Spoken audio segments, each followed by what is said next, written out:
அதிசய அதிசயங்களின் ஆரம்பம். அதிசயம் நடக்கும் நிச்சயமா.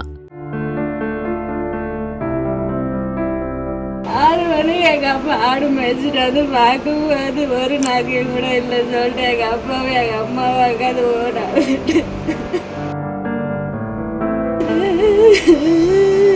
எல்லா விதத்துலையும் ட்ரை பண்ணி பார்த்துட்டு யாரும் எனக்கு ஹெல்ப் பண்ணுற மாதிரி இல்லையே. அம்மா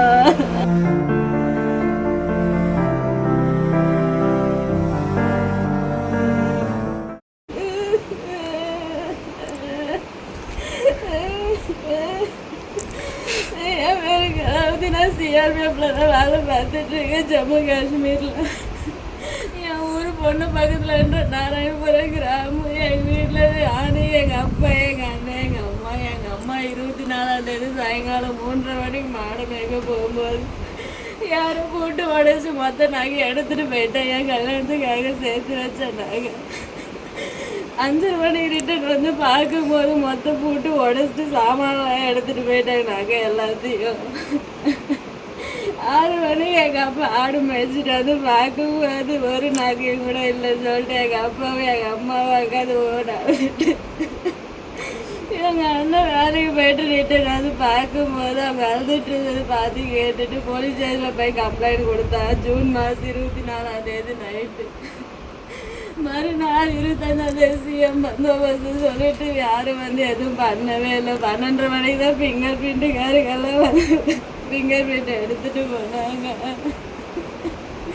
எஃப்ஐஆர் காப்பி கூட போடாமல் 28ஆம் தேதி தான் எஃப்ஐஆர் காப்பி போட்டு கொடுத்தாங்க. நான் எல்லா விதத்துலேயும் ட்ரை பண்ணி பார்த்துட்டேன். கேஸ் எந்த இடத்துல எதுவும் எடுக்க மாட்டேன்றாங்க.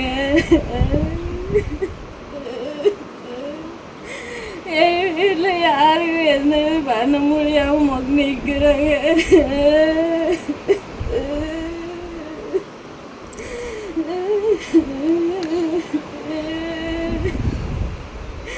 என் கல்யாணத்துக்காக சேர்த்து வச்ச மொத்தம் நாங்கள் 22 சவரன் நகையை பட்டு புடவை காசு 50,000 எடுத்துட்டு போயிட்டாங்க.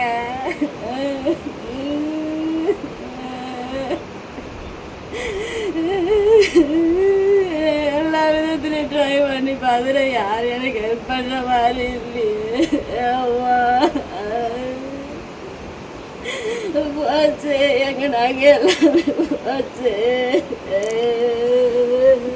அதிசய அதிசயங்களின் ஆரம்பம். அதிசயம் நடக்கும் நிச்சயமா.